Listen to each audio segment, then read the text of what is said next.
There, I'm Clifford Bates, and welcome to reading Kojeve's Notion of Authority. I've got my copy here someplace. Today, we're finishing the body of the text, though. Pages 80, was it? Just writing down here, 83 to 94. So let's start it. It was we ended it at the end of A, part one. No, in the second part, we went from we went from the his so-called analysis to deductions. B is deductions, and we looked at beginning of one political applications, but one A. Okay. So then let's go look at. We have to finish one B up, and then B two, and then basically two and three are just fragments, not really fully developed things. So we're going to continue this right up to the end today. So if political authorities are divided, it goes without saying that each one of them must have a distinct support. In other words, each authority must be embodied by a particular person. But again, we ask ourselves whether this person must be one individual or of a college. It means a collective, a body. The same question arises when political authority is not divided. Right? It is in the latter form. It is in the latter form that the problem has generally been addressed. So therefore, this idea of the college, right? The classic the classic classification is as follows: the one, an individual political authority belongs one to a single person, monarch, tyranny; to part, understood as a minority, aristocratic oligarchy; and to everyone, democracy. That's the famous. And I hate to say this. This is Aristotle's foremost dichotomy, but he continues here, right? This is the famous typology of regime: one, few, many, right? The rule of one, few, many. In fact, this is rule of one: monarchy, monarchy, oligarchy. Archy is kind of rule, right? Literally means few. And to a democracy, the people, but this is the problem. This is why if you understand everyone, it should be polocracy, right? Hoi polloi, the many, right? The many. Or everyone, all. This division is very Kantian. Okay, it corresponds with the three Kantian categories of quantity: Ans, Ansheit, Willenheit, Ellenheit. So, which is, I think this is.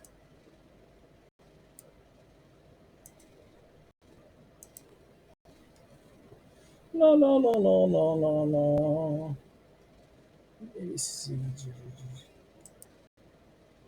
Unit, unit, multiplicity, and allness. Allness. Unit, multiplicity, and allness. That's it. So he's playing the Kantian. But from a political point of view, it is not correct. In fact, what matters most in politics is to know whether action ultimately to know whether action ultimately ultimates from one single man or from a college.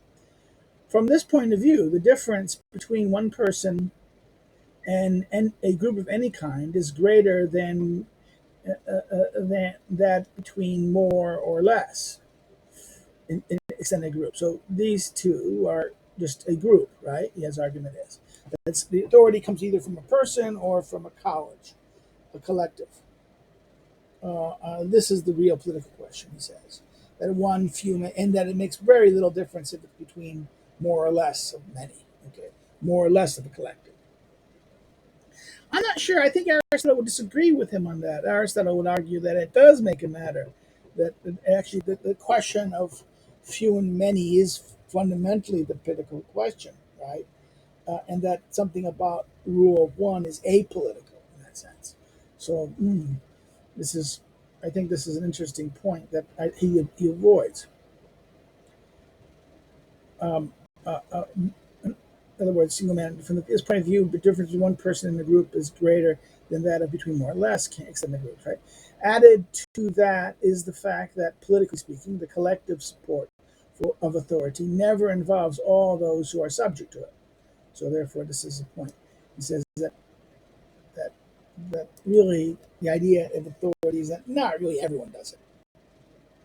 It's not really everyone. So, using Kantian categories, but that's using Kantian categories. If you accept the Kantian categories, it fails, right? But if you don't understand it, you just say many rather than all. One, few, many versus unit. What is this part? Multiplicity. All right. Um, Even the most extreme form of democracy, the term all means all citizens and not all human beings living in the state. And yet, the boundaries between citizens and non citizen is always more or less arbitrary. Note the question of women, children, the mad, or so on, in such a way that the support of authority always has more or less the value of a part of many.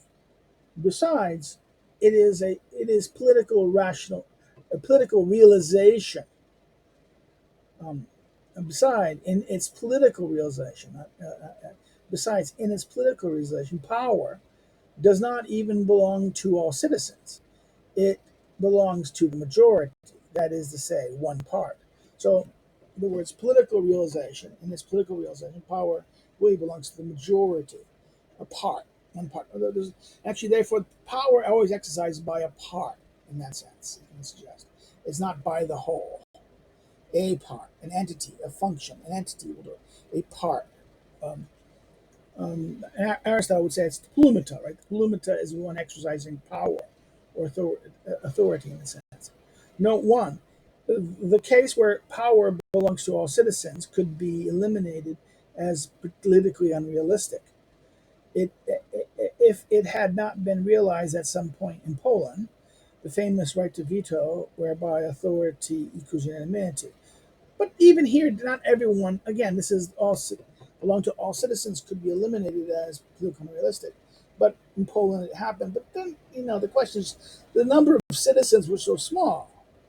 It was only to really landholders, right? The Schlotka, head of households, the Schlotka. So it was, therefore, it wasn't that everyone, in other words, the son of the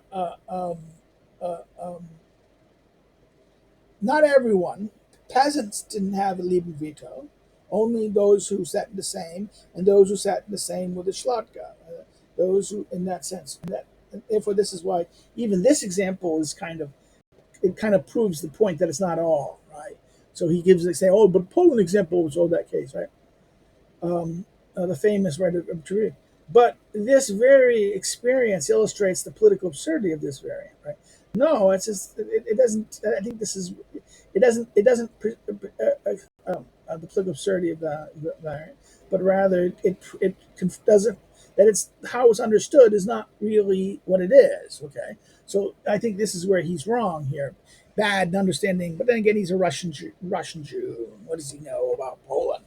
Except that they're bad guys. Right? Oh, double bad, not being Russian, being non-Russian, and also being the guy, right? The guy. Consequently, we can only see in it a borderline case, right? It's a borderline, and not a potentially linked to that of the government of one and the many. Well, okay, maybe not. No, if we accept these remarks concerning the notions of all in politics, Another logically possible classification must be rejected as well. In other words, that authority belongs in part, to one or to many, to the minority or to the majority, and to all. Because we cannot really divide all states that have existed into one, the Polish state, and two, all others. The politically correct classification is therefore the following. Undivided political authority has the support of, that is, one individual, two, collective, made up of part of the citizens, that is, part that constitute a majority, minority, or all citizens. A borderline case, right? That's it's a collective here of this. So therefore, he rejects. In note 2, he says this idea that the part and all is kind of misleading because whereas he's going to correctly present it here, right? The respective advantage and disadvantage of possibilities 1 and 2 have been debated ad infinitum. So therefore, this is 1 and 2. The question of this one here and this one here. The, the question of this part. This is debated. It should be one. It should be many. One or many. In part or all. Um, or a collective or an individual collective, right? Um, right here, I think he's referring to this one. The individual or collective has been debated. I mean, we cannot revise it here. Here, the argument of both sides of the debate, but we can reveal one aspect of the problem that has generally been overlooked. That is to say, when the support is collective, there is a danger of conflict between the members of the collective, and that such conflict can weaken or even destroy authority itself. In the case where authority belongs to a pure type, the argument is valid. But when authority is complex, things are less straightforward. Because in this case, in this case, one and the same man can enter into conflict with himself. Taken as a leader, for example, he can set himself against himself, taken as a judge or a father. However, when the conflict of authorities is played out within one and the same man, it leads to physical or political suicide. That is to say, to the destruction of the support, and thus to the destruction of the total authority itself.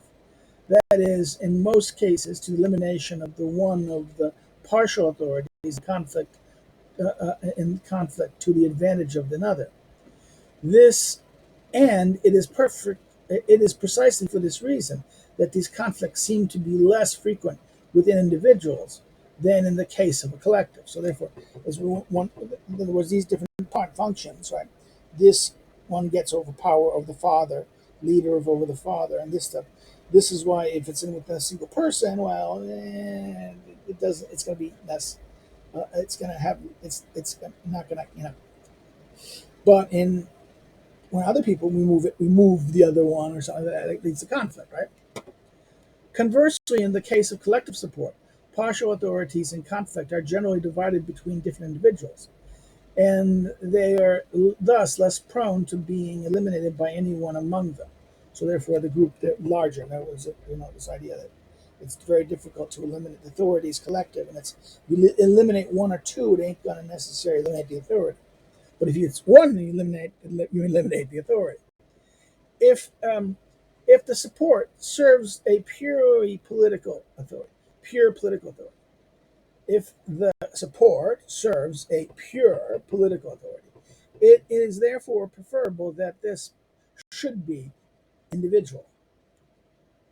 Bracket discussion must be carried out among the candidates for support for this authority, and not within the support itself. So discussion is among. So if this is going to be a support, right, it needs to be an individual, a single person. Why? Because who should be the support? The debate should be between who is this, right? It must be carried out among candidates, not within them. But when political authority is complex, a collective support seems deservedly flavored. Example: the support of the authority of MRL, master leader, should be individual. But if we do not want authority, master leader or leader master, to degenerate in, into authority of master or leader, it would be better for its support to be collective. Assuming that the support is undivided political authority is collective, of the undivided political authority is collective, we can ask ourselves what its qualitative nature must be. We can ask ourselves what its qualitative nature would be.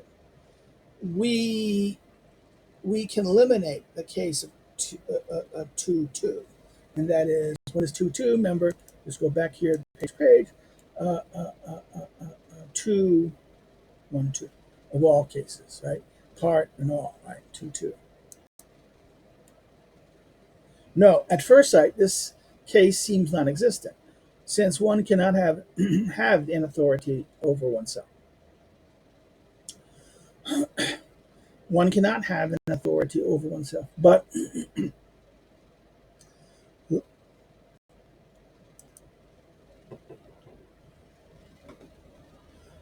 let us not let us not forget that it is here a question of political authority, which can set itself against authorities of a different kind. That is to say, authorities realized in a sphere other than the political one, against religious authority, for example, which can also, for the matter, comprise all 4 types of pure authority as such.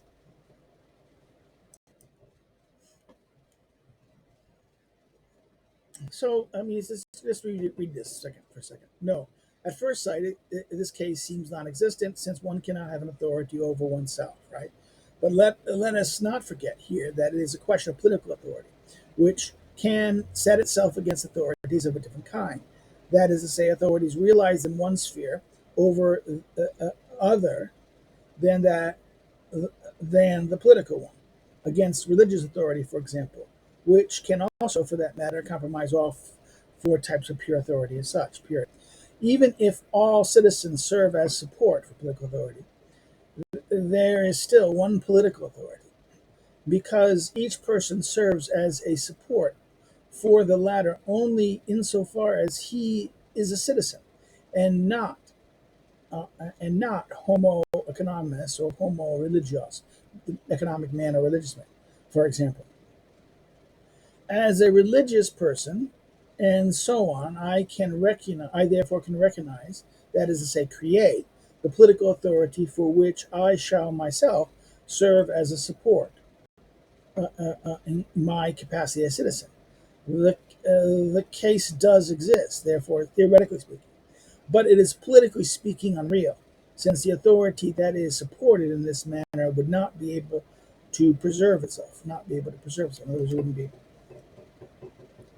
It is therefore remains to be discovered whether the support or the undivided political authority has to constitute the minority, case 2 1a, or the majority, case 2 1b, of the citizens, right? The majority or the minority of the citizens. The minority, majority, right? Many, few. No, few, many. Sorry. We have seen that the minority, has no extra authority derived from the fact that it is a majority or minority. Um, Authority has nothing to do with quantity. So therefore, in other words, it has nothing to do with quantity, number. From this point of view, it therefore makes no difference whether the support of undivided political authority is constituted by one person or by a majority, or by a more or less large minority. All that we have to ask is whether a majority support is more appropriate than a minority one for the preservation and exercise of a given authority. So therefore, the question is not that who is the source of the authority. Right? We have to ask whether a majority support is more appropriate. So support, the question of support exercising authority. And yet it is obvious that if the support of a political authority is identified with a collective head of state, it is out of question. It is out of the question that this support should.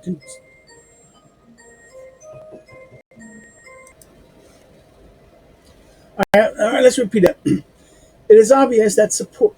Sorry, you had a phone call, so I had to. It is obvious that if the support of political authority is identified with the collective head of state, it is out of the question that this support should constitute the majority of citizens of a state, even if it had a if it is small in size. So it's going to be if it is the head of state, and that it is out of the question that the support should constitute the majority of citizens, even in a small state. But in fact, the support for political authority is not the same. Is not just the head of state or the government, but also an ensemble, ensemble of civil servants. Our question, therefore, becomes down to understanding whether the body of civil servants must constitute the majority of the citizens or not. That is to say, whether it is or whether or not so to say whether or not it is necessary to bureaucratize functionaries as many citizens as possible. So therefore, the question is: should they be this way?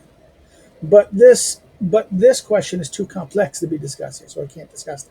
So and this is the question, and here lies, I would argue, the question of the administrative state. In other words, should the support of the authority be everyone, or should it be? And this is the whole problem of the piece. Some people argue about the administrative state, the bureaucracy. It's not elected. It's not elected. It's not accountable. It seems not to be accountable even to those who are elected in that sense. Uh, and the idea here is that we have this is the end of consent of the governed in that sense. Right? This is the critique of the administrative state that we hear often. But the question then maybe we should, or maybe we need to democratize it. Or if we're going to make, if we're going to, in other words, should we make um, the functionaries of government, or this in the sense that the bureaucracy, or the functionaries, um, make the citizens the functionaries? That's the radical approach, but and spread, in other words, make it more accountable. In other words, but that would be, he says that this is a question too complex to be discussed here, and it is. Nor can we discuss the question of support as separate of a separated political authority. So, in other words, nor can we discuss the question of the support of a separated political authority. It goes without saying that there are many independent supports, as there are distinct authorities. Three in the in the system of Senate, government, tribunal, right? Senate, the government, and the tribunal, right? So that goes without saying there's many independent supports, Senate, the government, but we should also ask ourselves whether these supports should be collective or not, or if this should be the case for some of them, comma, and if so, we need to know whether one of them encompass the majority of the citizens or not.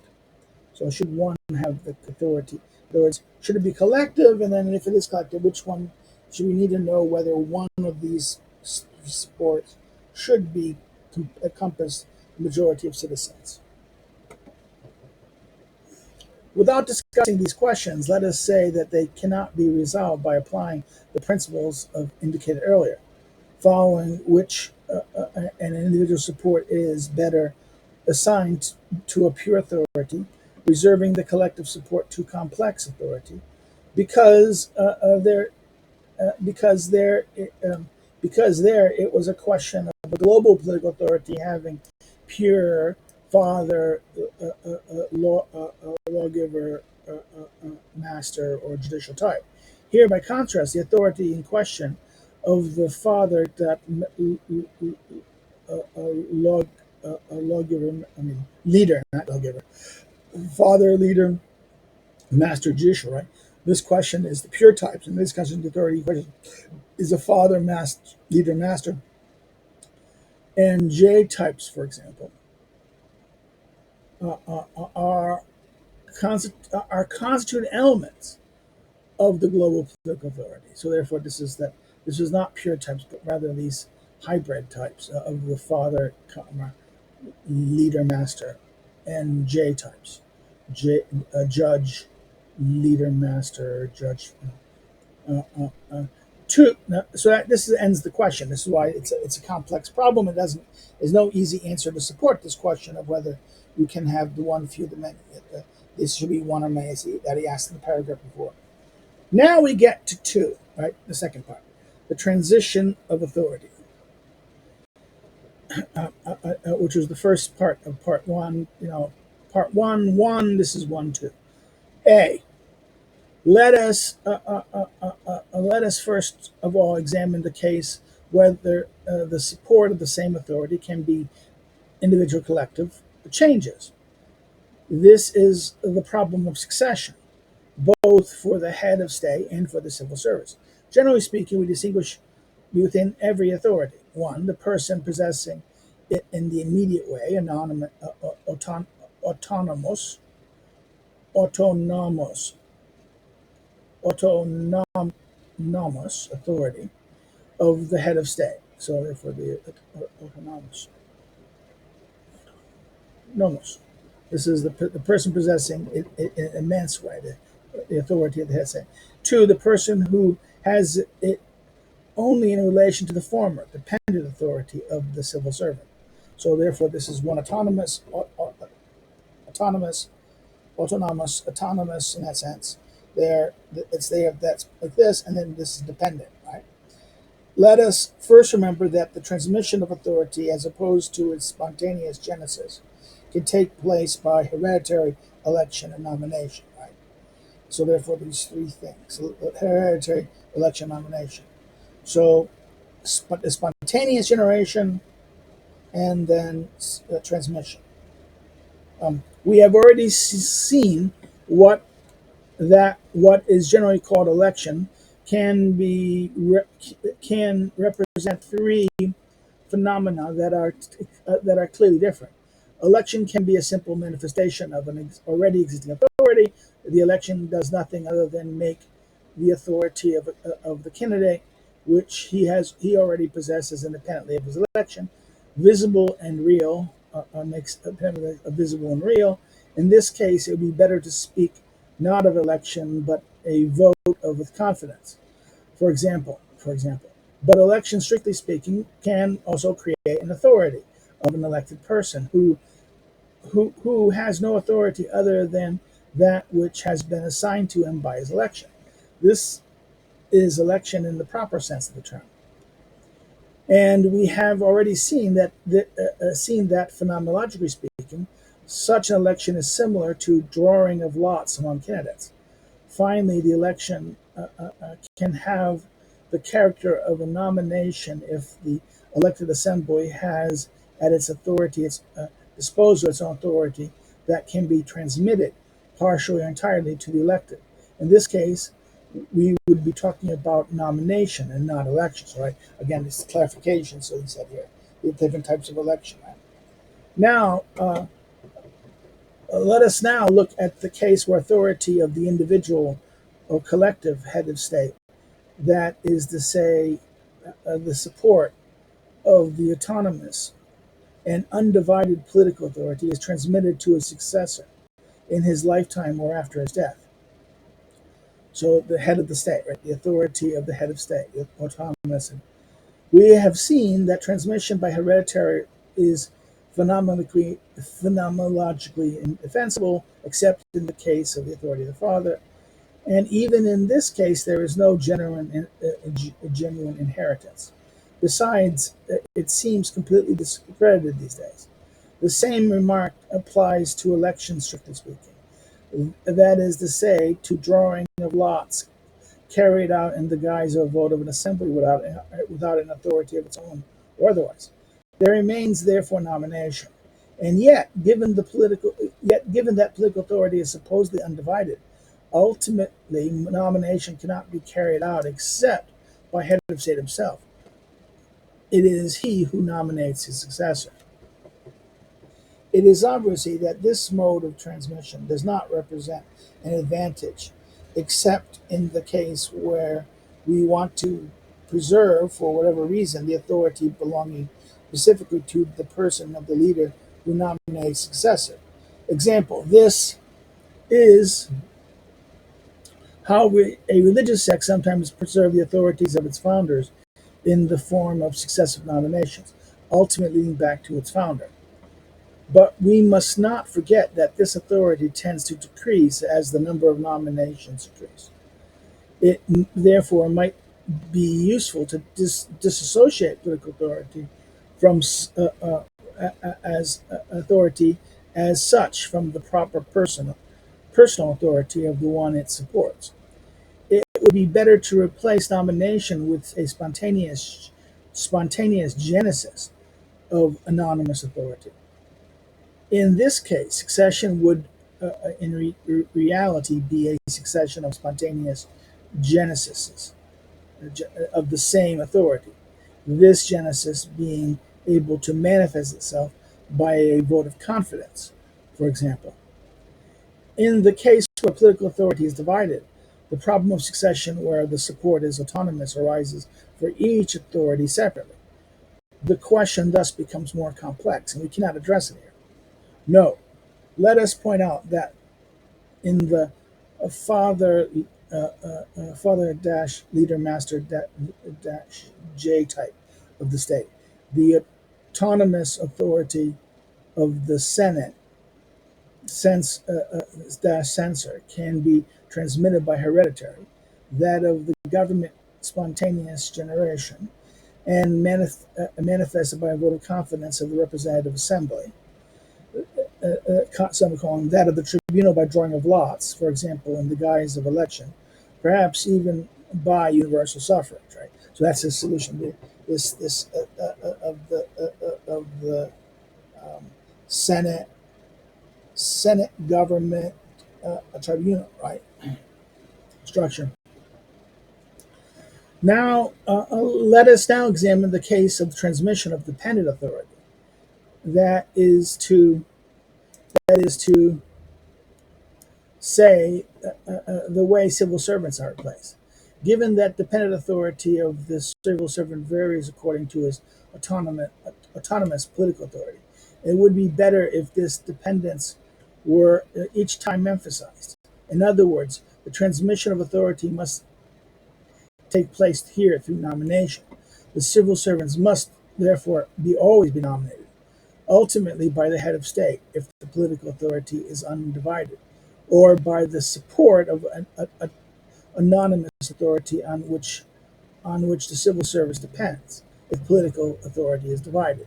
So therefore, this idea that if it's divided, then they should be nominated by the one that it depends on, right? The executive. This is the classic case, right? B. In this way, we have given the answer to the second question regarding the transmission of authority. That is to say, the transmission of autonomous authority of a given type into an independent authority of the same type. Right? It is not the civil servants who designate a successor, and neither is it a spontaneous genesis of the dependent authority of the civil servant. There is neither hereditary, nor drawing of lots, nor election, strictly speaking. The civil servant is replaced in the same way he is created. That is to say, by nomination carried out by the corresponding autonomous authority, which has ultimately as its support its individual or collective leader. Right? This idea. No, in the father leader master J type of state, which is the one the Senate, government, and tribunal type of state. It is the Senate. It is the Senate censor that nominates when applicable. The censor dash civil servant in the same way that the tribune nominates should this happen, the tribunal or judges and political civil servants. The rest of the civil servants nominated by the government, in the narrow sense of the term. That is to say, either directly by their individual or collective leader, or indirectly through state secretaries or ministers. Okay? So either collectively or indirectly through the ministers, the states, the British term state secretaries. Okay, that ends part one, which dealt with the what we call I think it's political, right? Yeah, this is the political applications. Now we're going to look at the ethical applications, part two. We shall call the ethics of authority or authoritarian ethics the sum total of rules to which the active behavior of the individual collective being must be subject in order for it to be able to act as a support to authority. Authoritarian ethics indicate, therefore, what needs to be done in order to acquire and preserve, that is to say, exert, an authority of a given type. But since there are four pure types of authority, there are also by necessity four irreducible types of authoritarian ethics. In order to acquire and preserve the authority of the father, for example, there has to be something else different from what is needed to acquire and preserve that of the master, and so on. So, therefore, given the four types, there has to be. What happens is the ethics is the way to to support in order to it's in order to acquire and preserve the authority, right? So it's the means by which the ethics is to support it, to support the authority in that sense, right? And because it's four, there must be different things for that. Nowadays, there is a general tendency to completely neglect the authoritarian or even political aspect of ethics by excluding from such considerations the category of authority and the principle of the essential difference between those who exert it and those who are subject to it.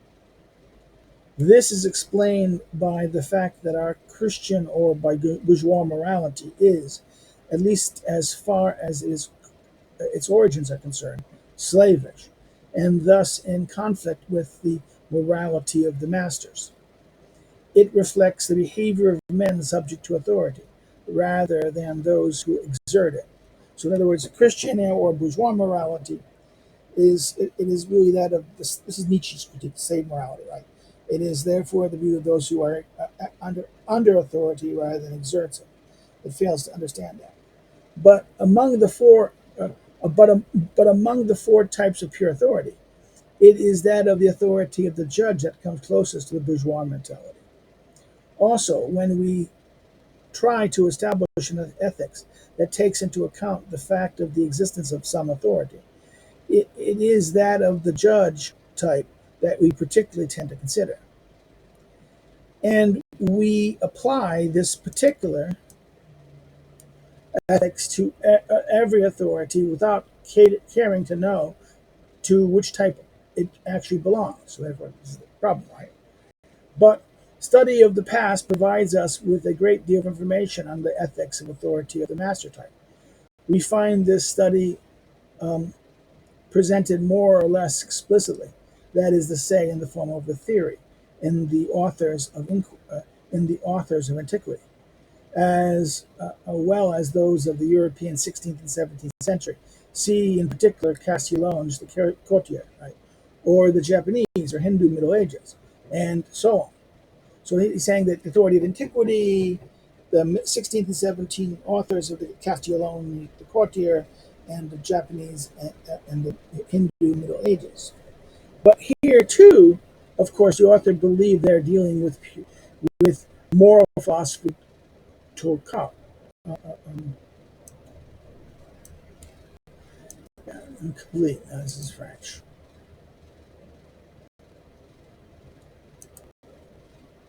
Short. Philosophy incomplete to cut short. Right.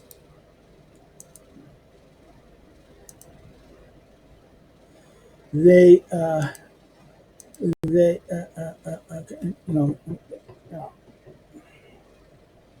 they do not place enough emphasis on the aspect of authority in general, and do not take into account other types of authority. So therefore, not only moral authority and that stuff and that's, but the other authority, right?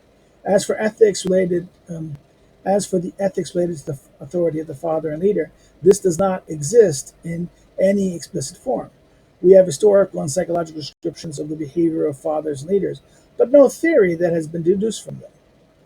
We cannot make up for the shortcoming here, nor nor in general develop the theory of the four irreducible types of the ethics of authority. So, in other words, in other words, fathers and leaders has no ethics. There seems to be no ethics here in this sense. Um, um, you know, it says the judge, yes, the judge and master, maybe that's the ancient world. Master and slave, right? This is that. We tend to have the judge, uh, uh, uh, okay, but not that of the master, right? We can get one. The Greeks may have offers. There was that if we look at, like I says, the Greek antiquity, the Castellon, and we can maybe get a thing of the master. But for the father and leader, we don't have any explicit theory, he says, and therefore this is a problem. Right? We cannot make up for the shortcoming here, nor in general develop the theory of four irreducible types of the ethics of authority. Let us content ourselves with mere act of indicating the problem, adding that we must develop the question of combined authoritarian ethics, seeking that in practice authority must that almost never exists in the form of an isolated pure type. In other words, it doesn't. Authority almost never exists in the form of a pure type, isolated pure type. It is also a question of seeing in which respect pure ethics must be modified as a result of its fusion into a single complex ethic of a given type. So, how does he get it? In other words, this fusion of pure, given the seeing in which respect pure types must be modified as a result of a fusion of all into a complete ethics of a given type. So, an ethics of every specific type. Okay, this is a big question, right? Let us simply say that it is quite obviously absurd to want to judge the authority of a given type, or more precisely, the behavior of its support, from the point of view of an ethics belonging to another type of authority. So, judging it based on the wrong kind of thing. The well-known fact of tragic conflicts, that is to say, intractable ones, between authorities of diverse types, those of the father and leader, for example, constitute sufficient evidence in support of this point. In other words, you can't have a judge of this. Some things are the leader father thing is intractable conflict. It's tragic in that sense, he says, conflicts in this case. The elaboration of the theoretical moral philosophy of authority is a question of practical instance. First of all, because it could serve as a rule of behavior for those who are about to exercise authority, or who are in effect already exercising authority. But the dimension of such explicit ethics could also train the psychology of those who are subject to authority, thus making its acquisition and preservation easier. It is less difficult to preserve an authority if the people who are supposed to be subject to it know what needs to be done in order to preserve it, and see, of course, that this is done effectively. So, therefore, this is important to have such an authority. Understand more. We need to have it because this what first it defines or define how the people who are exercising should act, but also should explain, teach people who are subject to it what it is and how to best achieve it. Right. Thus, the study of the moral philosophy of authority leads naturally to the study and pedagogical training of the psychology of authority. So, therefore, the moral thing of philosophy leads to psychology of authority. Now, point three: the psychological applications. By psychology of authority, we understand the main way experience the way man, not main, we understand the way man experiences the exerted or endured authority of a given type. So, in other words, man experiences the exerted or endured authority of any given type. The study of the psychology of exerted authority provokes only theoretical interest because, in practice, at least nowadays, it is out of the question to educate candidates for authority by training their authoritarian psychology through a appropriate pedagogy founded on the knowledge of the theory of this psychology. Note, this study has practical interest only where authority is transmitted by heredity. This is why, so to speak, nothing else has been studied in the field of authoritarian psychology except that of the hereditary monarch, without paying much attention to the type, to which his authority belongs. They have tried to create leadership schools in Hitler's Germany, the Oldenburg, as they did at some colleges at Oxford and Cambridge. So, in other words, this idea of this, they have tried to create a leadership school in Germany, the Ordensburgen, as they did in some colleges in Oxford and Cambridge. PPE, this is like PPE, right? This joke about now PPE wasn't necessarily the big fad. It was at Kojeve's time in the 40s, as it became in the 80s and not 90s, right, and early thousands. Theoretical study of the psychology of authority submitted theoretical study of psychology of authority submitted to has, by contrast, besides an intrinsic interest, an indisputable practical value. In fact, it is the knowledge of this psychology that must serve as the basis of all rational, that is to say, truly effective propaganda or demagoguery. We understand by demagoguery the political education of the people. That is to say, a pedagogical activity using the means provided by what we today call propaganda. It is by knowing what the typical man experiences when he is subject to an authority, which amounts to saying what he expects from those who exercise it, that we can make him see that he is effectively dealing with an authority, and one that is properly exerted, or at least make him believe that this is the case. And we can and even must correct his psychological relations, making him effectively make making him effectively experience what is experienced in the normal or even moral case of a correctly exercised and endured authority. So this is very Stalinistic here. This is the communist. Oh, the idea of what they do, political psychology.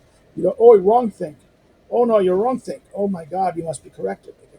Here, this is this idea of the psychological. In other words, he's saying that there needs to be the psychology understanding of this, and this is important. The idea for authority, that we create this idea of propaganda and demagoguery.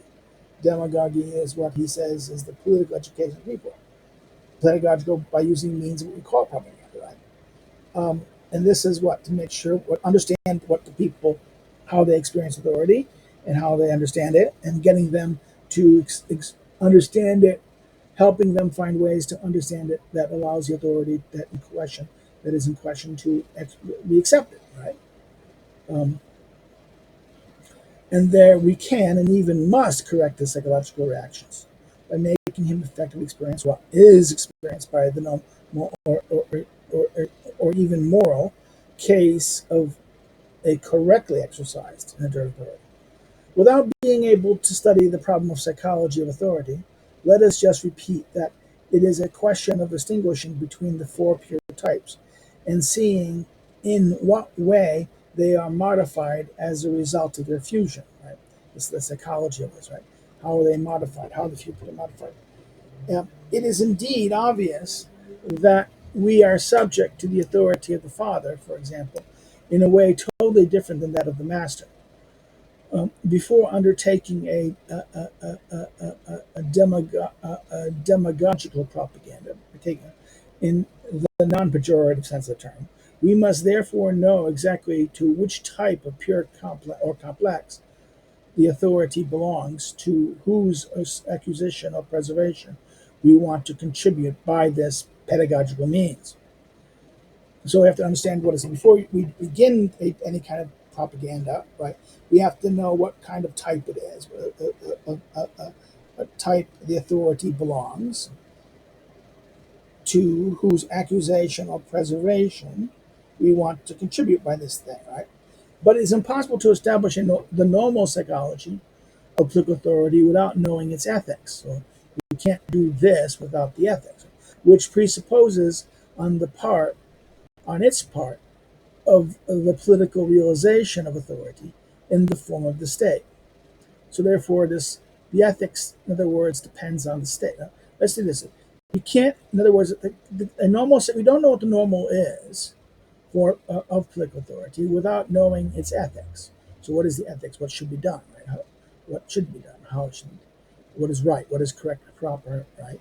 Which presupposes on its part, recognition of the political realization of the authority in the form of the state.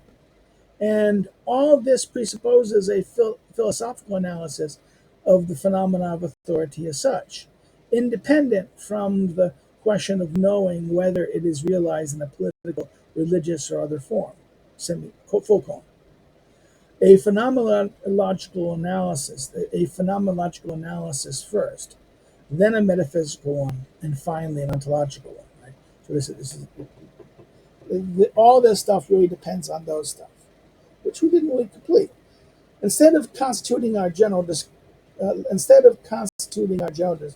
deductions, let us briefly study in the appendix a concrete case of political authority, the authority that exists in France in 1942. So therefore, instead of an introduction, he's going to give an appendix, and in the appendix, it's a concrete case. So here we start. If you have any comments or questions, please put them below. If you have any other issue, please, again, put them comments and questions below.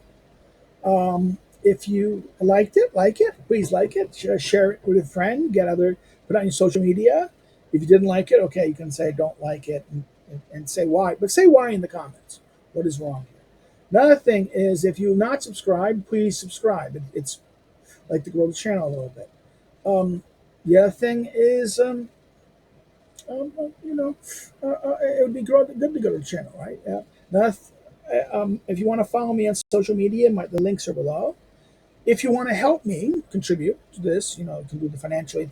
You can do so by becoming a member of Subscribe Star or Patreon, of course. By in contributing, but it would be nice if someone did this.